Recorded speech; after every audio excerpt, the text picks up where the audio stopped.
Welcome back to middle education. आज कक्षा 9वीं के अंग्रेजी का पेपर था और आपको पता है अभ्यास प्रश्न पत्र के सेट नंबर 1 और सेट नंबर 2 से बहुत सारे क्वेश्चन देखे गए हैं। यकीनन जिस स्टूडेंट ने उनको फॉलो किया है उनका यही कहना है कि सर आज मैं बेहद खुश हूं, आप हमें कम समय में बेहतरीन प्रिपरेशन करवा दिए हैं और एग्जाम में टॉपर बनने जा रहा हूं। ये मैं नहीं कह रहा हूं, ये स्टूडेंट स्वयं मैसेज करके कह रहे हैं। और उनका एक मैसेज और था कि प्लीज विज्ञान का भी इसी तरह से तैयारी करवा दीजिए। एंड आपके तैयारी के लिए मैं लेकर के आ चुका हूं विज्ञान का अभ्यास प्रश्न पत्र सेट नंबर 1 और set number 2। Already set number 1 का फुल सोल्यूशन अपलोड है। अगर आपने नहीं देखा तो मिडिल एजुकेशन के यूट्यूब चैनल पर जाइए, वहां से जाकर के देख सकते हैं। इतना ही नहीं, इस वीडियो के एंड में मैं लिंक दे दूंगा, लिंक को टच करके आप सेट नंबर फर्स्ट को अच्छे से देख सकते हो। जैसे ही सेट नंबर फर्स्ट देख लेना तो सेकंड भी देखना है और इसके बाद अंतिम में देखना है बूस्टर डोज। मात्र 3 वीडियो देखिए और अपने एग्जाम के टॉपर बनिए, क्योंकि प्रीवियस ईयर के पिछले 4 साल के क्वेश्चंस का समावेशन किया गया है ताकि आप बेहतर स्कोर गेन कर सकें। तो चलिए बिना टाइम वेस्ट किए फटाफट हम सारे क्वेश्चंस को कवर करते हैं और देखते हैं कि इनका सही आंसर क्या होगा। हमारा प्रश्न क्रमांक 1 कह रहा है कि सही विकल्प चुन करके लिखो। पहला नंबर कहता है पौधे में जल एवं खनिज का वहन होता है, किसके द्वारा होता है? जल और खनिज। क्या लिखा है? जल। जल तो जाइलम। जा जा जा जा तो जाइलम, इसका सही उत्तर जाइलम हो जाएगा। नेक्स्ट कहता है रंध्र पाई जाती है, रंध्र किसमें पाई जाती है? तो पत्ती में पाई जाती है, तो ये इसका सही उत्तर हो जाएगा। नेक्स्ट कहता है तंत्रिका तंत्र की कार्यात्मक इकाई क्या है? तो न्यूरॉन है। ठीक, तो ये सही उत्तर हो जाएगा। नेक्स्ट, एकांक समय में किसी वस्तुओं में जो विस्थापन होता है क्या कहलाता है? उसे कहते हैं वेग, तो ये हो जाएगा दूसरा नंबर। वेग परिवर्तन की दर क्या कहलाती है? तो इसे कहते हैं त्वरण, तो ये हो जाएगा तीसरा नंबर। एंड प्रत्येक वस्तु अपनी अवस्था या स्थिति में परिवर्तन नहीं चाहती, किंतु ऐसे किसी भी परिवर्तन के प्रयास का विरोध करती है। वस्तु के इस गुण को क्या कहते हैं? तो इसे कहते हैं जड़त्व। ठीक, इस प्रकार से यहां के सारे क्वेश्चंस होते हैं कंप्लीट। आगे बढ़ते हैं, देखते हैं खाली स्थान भरिए। पहला नंबर कहता है कि संवेग का एसआई मात्रक क्या है? तो इसका एसआई मात्रक है किलोग्राम मीटर सेकंड इनवर्स, ये है। नेक्स्ट कहता है कि प्रत्येक क्रिया में डैश डैश डैश तथा विपरीत प्रतिक्रिया होती है, तो प्रत्येक क्रिया में बराबर व विपरीत प्रतिक्रिया होती है, ये कहता है न्यूटन का नियम। नेक्स्ट कहता है डैश डैश डैश ने गुरुत्वाकर्षण का नियम दिया था, तो इसे दिए थे न्यूटन साहब ने, तो यहां पर होगा न्यूटन। नेक्स्ट कहता है पृथ्वी द्वारा लगाए जाने वाले गुरुत्वाकर्षण बल को क्या कहते हैं? तो इसे कहते हैं गुरुत्व बल। क्या कहते हैं? गुरुत्व बल, तो यहां पर मैं लिख देता हूं गुरुत्व बल। ठीक। नेक्स्ट कहता है आहार नाल में डैश डैश डैश पेशियां हैं, तो आहार नाल में आरेखित पेशी है, आरेखित पेशी है, ये भी होता है कंप्लीट। छठवां नंबर कह रहा है कि हमारे शरीर में गति के लिए कौन सा उत्तक उत्तरदायी है? तो पेशीय उत्तक उत्तरदायी है, ये होता है कंप्लीट। आगे बढ़ते हैं, सही जोड़ी मिलाइए। आइए देखते हैं फटाफट क्या हुआ। एरोसोल, तो इसका हो जाएगा बादल और कुहासा, ये आमने सामने दिया गया, मतलब पहले का उत्तर। सोल, तो इसका सही आंसर हो जाएगा कीचड़, ये हो गया आमने सामने दिया दूसरे का उत्तर। ताप का मात्रक, तो ताप का मात्रक केल्विन, ये हो जाएगा केल्विन। ठीक है। द्रव्यमान का मात्रक किलोग्राम हो जाएगा, तो ये कर दो किलोग्राम चौथे नंबर पे। लाइसोसोम, लाइसोसोम को आत्महत्या थैली कहते हैं, तो ये कर दो 5वें नंबर पे। एंड कोशिका खोज करने वाला रॉबर्ट हुक था। कंफ्यूज मत होना, कभी कभी पूछता है कि कोशिका की खोज किसने की है? तो रॉबर्ट हुक ने। कभी कभी बोलता है केंद्रक की खोज किसने की है? तो रॉबर्ट ब्राउन ने। कंफ्यूज मत होना, ठीक है। चलिए आगे बढ़ते हैं, नेक्स्ट क्वेश्चन कवर करते हैं। नेक्स्ट हमारा कह रहा है सत्य असत्य बताओ। तो रक्त एवं प्लाज्मा संवाहिनी संयोजी उत्तक है। क्या रक्त और प्लाज्मा संवाहिनी संयोजी उत्तक है? हाँ जी, बिल्कुल सही है। हृदय पेशीय ऐच्छिक पेशी होती है? नहीं, ये गलत है। हृदय पेशी ऐच्छिक पेशी नहीं होती। गति का सबसे साधारण प्रकार सरल रेखा है। गति का सबसे साधारण प्रकार सरल रेखा, हाँ, सरल रेखा में गति सबसे सरल है। बल एक अदिश राशि है। अदिश राशि मतलब ऐसी राशि जिसमें केवल परिणाम हो उसे अदिश राशि कहते हैं। तो बल अदिश नहीं बल्कि सदिश है, बल में परिणाम और दिशा दोनों होता है। गुरुत्व त्वरण का मान है ना 9.8 मीटर सेकंड इनवर्स होता है, तो बिल्कुल सही है। एंड चंद्रमा पर गुरुत्व त्वरण का मान G/6 होता है, तो ये भी बिल्कुल सही है। ठीक, चलिए आगे बढ़ते हैं। एक वाक्य में उत्तर दीजिए। किसी वस्तु का जड़त्व किस पर निर्भर करता है, तो यहां पर आपको लिखना है द्रव्यमान पर। ठीक, नेक्स्ट, सरल आवर्त गति का उदाहरण है, तो दीवार घड़ी के पेंडुलम। ठीक है, दीवार पर जो घड़ी रहती है, घड़ी देखे होगे, और पेंडुलम जो हिलती है, ठीक, ये यहां तक जाएगी और यहां तक जाएगी, ये पेंडुलम ऐसे हिलती है, तो ये इसका एग्जाम्पल है सरल आवर्ती गति का। जीवन की मूलभूत इकाई है कोशिका, यहां पर लिखना है कोशिका। नेक्स्ट कहता है किस वैज्ञानिक ने कोशिका में केंद्रक का पता लगाया, ये बात, कोशिका में केंद्रक का रॉबर्ट ब्राउन। ठीक है, हुक नहीं, रॉबर्ट हुक ने कोशिका का पता लगाया, लेकिन केंद्रक का रॉबर्ट ब्राउन। ये तगड़ा प्रश्न है ना। नेक्स्ट, एक ही प्रकार के कणों से बनने वाले पदार्थ को क्या कहते हैं, तो यहां पर आपको लिखना है शुद्ध पदार्थ।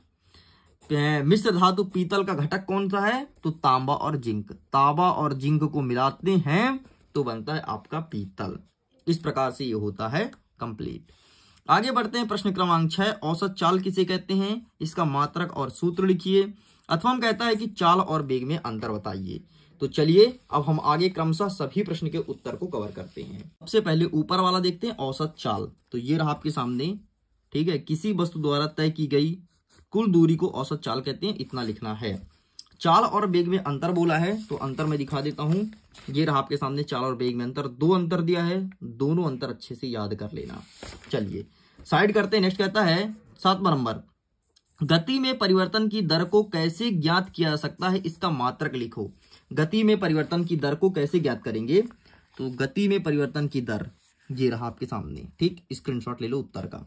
साइड करते हैं। अथवा कहता है कि एक वस्तु 16 किलोमीटर की दूरी 4 घंटे में तय करती है। कोई वस्तु है जो 16 मीटर जाती है 4 सेकंड में, पुनः 16 मीटर 2 सेकंड में तय करती है, तो वस्तु का औसत चाल क्या होगा। ठीक है, तो ये रहा आपके सामने 16 सेकंड वाला। ठीक, इसका आप स्क्रीनशॉट ले सकते हो, ये रहा। चलिए साइड करते हैं। नेक्स्ट कहता है 8वां नंबर, रमा 90 मीटर लंबे तालाब में तैरती है। वह एक सिरे से दूसरे सिरे तक सरल रेखीय पथ पर जाती है तथा वापस आती है। इस दौरान वह 180 मीटर की दूरी 1 मिनट में तय करती है, तो रमा का औसत चाल और औसत वेग क्या होगा, यह प्रश्न पूछा गया है। तो मैं चाहता हूं इसका आंसर आप स्वयं अटेंड करें, इसके क्वेश्चंस को स्वयं सॉल्व करें। तो प्लीज स्टूडेंट इसका आंसर सॉल्व कीजिएगा और हमें हमारे व्हाट्सएप नंबर पे आपको इसका आंसर भेजना। मैं चेक करूंगा आप कितना सही करते हैं। मेरा व्हाट्सएप नंबर क्या है, 74 70 705 703, 74 70 705 703, ये मेरा पर्सनल नंबर है। इसी में आप अपना आंसर भेजेंगे। आगे देखते हैं। अथवा कहता है कि किसी पेड़ की शाखा को तीव्रता से हिलाने पर कुछ पत्तियां झड़ जाती है, क्यों, ऐसा क्या रीजन है। तो इसका सिंपल सा रीजन ये है कि पहले पत्तियां रहती स्थिर अवस्था में और अचानक हिलाने पर आ जाती है गति अवस्था में, इसलिए पत्तियां झड़ जाती है। बस इतना आप लिखेंगे। आगे बढ़ते हैं नेक्स्ट प्रश्न क्रमांक 9 की तरफ। जब कोई गतिशील बस अचानक रुकती है तो आप आगे की ओर झुक जाते हैं, और जब विरामा अवस्था से गतिशील होती है तो पीछे की ओर झुक जाते हैं, क्यों। ऐसा क्यों होता है कि बस के अचानक चलने पर आप आगे की ओर आ जाते हो और बस जैसे अचानक ब्रेक लेती है तो पीछे की ओर चले जाते हो, ऐसा क्या रीजन है। ठीक, तो इसका आंसर मैं दिखा देता हूं, ये रहा आपके सामने, ये रहा। ठीक, आप इसका फोटो क्लिक कर लीजिए। चलिए आगे बढ़ते हैं। अथवा कहता है कि जब किसी छड़ी को एक दरी को पीटा जाता है तो धूल के कण बाहर आ जाते हैं, स्पष्ट कीजिए, है ना। कोई दरी को जब धूल से पीटते हो तो धूल के कण क्यों बाहर आते हैं, तो इसीलिए बाहर आते हैं कि धूल के कण पहले स्थिर अवस्था में रहता है और जैसे हम स्टिक मारते हैं तो वो आ जाता है गति अवस्था में और कंबल से या फिर दरी से धूल के कण बाहर गिर जाते हैं। ठीक, वैसे ही जैसे पेड़ का पत्ती वाला है। चलो आगे देखते हैं। 10वां नंबर कहता है कि संतुलित बल किसे कहते हैं। तो आइए दिखा देते हैं कि इसका क्या आंसर लिखोगे संतुलित बल का। ये रहा आपके सामने संतुलित और असंतुलित, दोनों देख लो, दोनों इंपॉर्टेंट है। तो संतुलित यहां पर पूछा गया है इसलिए संतुलित यहां पे देख लो। आगे कहता है कि जड़त्व से आप क्या समझते हैं, तो जड़त्व का परिभाषा अभी यहां पर बताया हूं, रुको 1 सेकंड दिखाता हूं। जड़त्व ये देखो, जड़त्व ये लिखा है, जड़त्व का परिभाषा, बस यही परिभाषा लिखना है कि प्रत्येक वस्तु अपनी प्रारंभिक अवस्था या स्थिति में परिवर्तन नहीं चाहती, किंतु ऐसा कोई भी परिवर्तन का प्रयास का विरोध करती है, इस वस्तु के गुण को जड़त्व कहते हैं। ठीक, नेक्स्ट कह रहा है जबकि क्रिकेटर गेंद को कैच करते समय अपने हाथ को पीछे की ओर खींचता है, क्यों? ये रहा इसका आंसर, इसका भी उत्तर देख लो, ये रहा। ठीक, ये पूरा पूरा लिखा गया है, स्क्रीनशॉट ले लीजिए। चलिए साइड करते हैं। अथवा कहता है कि घर्षण के लाभ और हानि बताओ। घर्षण से हमें क्या क्या लाभ होता है, क्या क्या हानि, ये चीज पूछा गया है। तो घर्षण का मैं दिखा देता हूं आपको।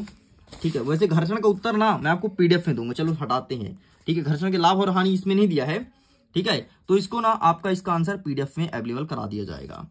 आगे देखते हैं प्रश्न क्रमांक 12, घर्षण बढ़ाने का उपाय क्या होता है?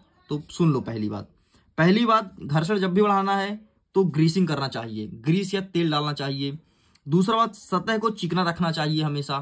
ठीक है, तीसरी बात, सतह को हमेशा स्वच्छ और साफ रखना चाहिए। यह है घर्षण बढ़ाने के उपाय, इसके माध्यम से घर्षण बढ़ जाएगा। नेक्स्ट कहता है अथवा में न्यूटन के गति के द्वितीय नियम को गणितीय गणना कीजिए। तो आइए दिखा देते हैं गणितीय गणना कैसे करेंगे न्यूटन की गति के द्वितीय नियम का। ये रहा आपके सामने। ठीक, फोटो क्लिक कर लीजिए। आगे बढ़ते हैं। 13 नंबर कहता है कि न्यूटन की गति के तीनों नियम बताओ। ठीक है, पहला, दूसरा, तीसरा, तीनों नियम पूछा है। तो ये तीनों नियम ना आपको मैं भेज दूंगा, तो आप वहां से इसका आंसर देख लेना, क्योंकि यहां पर इस क्वेश्चन बैंक अवेलेबल नहीं है। ठीक है, तो गति के तीनों नियम का पीडीएफ डाउनलोड कर लोगे तो उसमें अवेलेबल है, उसे यहां से आप देख लेना। नेक्स्ट कहता है कि गुरुत्वीय त्वरण से आप क्या समझते हैं, ये मैं दिखा देता हूं। ठीक, जो मेरे पास है वो दिखा देता हूं, जो नहीं है वो पीडीएफ के माध्यम से मिल जाएगा। गुरुत्वीय त्वरण किसे कहते हैं? ठीक है, ये पूछा है ना। तो ये रहा आपके सामने गुरुत्वीय त्वरण। एक सेकंड, कौन सा प्रश्न है? 13 का अथवा ना। ठीक है, ये रहा आपके सामने गुरुत्वीय त्वरण, ये रहा, इसका फोटो क्लिक कर लीजिए। ठीक, चलिए साइड करते हैं। मुक्त पतन क्या है? ये तो यहीं पर है भाई, देख लो, गुरुत्वीय त्वरण के ऊपर ही है। चलो ये भी कंप्लीट होता है। पानी की सतह पर रखने पर कोई वस्तु क्यों तैरती या डूबती है, स्पष्ट कीजिए। ठीक है, तो आइए इसका आंसर देख लेते हैं। तो ये रहा इसका आंसर, इसका भी स्क्रीनशॉट ले लो। साइड करते हैं। नेक्स्ट, गुरुत्वाकर्षण का सर्वाधिक नियम लिखिए। गुरुत्वाकर्षण का सर्वाधिक नियम लिखना है, सर्वात्रिक होना चाहिए यार, सर्वाधिक नहीं, सर्वात्रिक होना चाहिए। गुरुत्वाकर्षण का सर्वात्रिक नियम ये है। ठीक, ये लिखना है और ये लिखना है, बस इतना लिख के कंप्लीट करना है। आगे बढ़ते हैं। आर्किमिडीज का सिद्धांत क्या है, ये भी देख लो। आर्किमिडीज का सिद्धांत ये रहा। ठीक, ये स्क्रीनशॉट ले लो। चलिए आगे बढ़ते हैं। 16 नंबर कहता है कि क्या कारण है कि लोहे की एक छोटी सी कील पानी में डूब जाती है जबकि लोहे से बनी हुई जहाज पानी में नहीं डूबती है, इसका कारण बताना है। तो आइए दिखाते हैं इसका आंसर। लोहे की कील ये है 9 नंबर का तो उत्तर, फोटो खींच लो। चलिए साइड करते हैं। नेक्स्ट कहता है अथवा में गुरुत्वीय त्वरण मतलब स्मॉल जी और गुरुत्वीय नियतांक मतलब जी में अंतर बताना है। ठीक है, इसका अंतर आपको पीडीएफ में मिलेगा। नेक्स्ट कहता है 17 नंबर, एक वस्तु का द्रव्यमान 10 किलोग्राम है तथा पृथ्वी पर इसका भार कितना होगा। आओ दिखा देते हैं इसका आंसर। इसका भी आंसर देख लो। आपको सिलेबस तो पता है ना क्या क्या आ रहा है, पर चले सिलेबस नहीं पता है, ये है। ठीक, तो आप इसका भी स्क्रीनशॉट ले लो।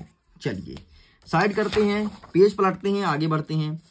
गुरुत्वीय नियतांक और गुरुत्वीय त्वरण और नियतांक में संबंध स्थापित कीजिए, वही है, एक है कैपिटल जी और दूसरा स्मॉल जी। ठीक है, इसका भी आपको पीडीएफ मिलेगा। नेक्स्ट, गर्मी के दिन में रेगिस्तान कूलर अधिक ठंडा क्यों करता है, ये प्रश्न पूछा गया है।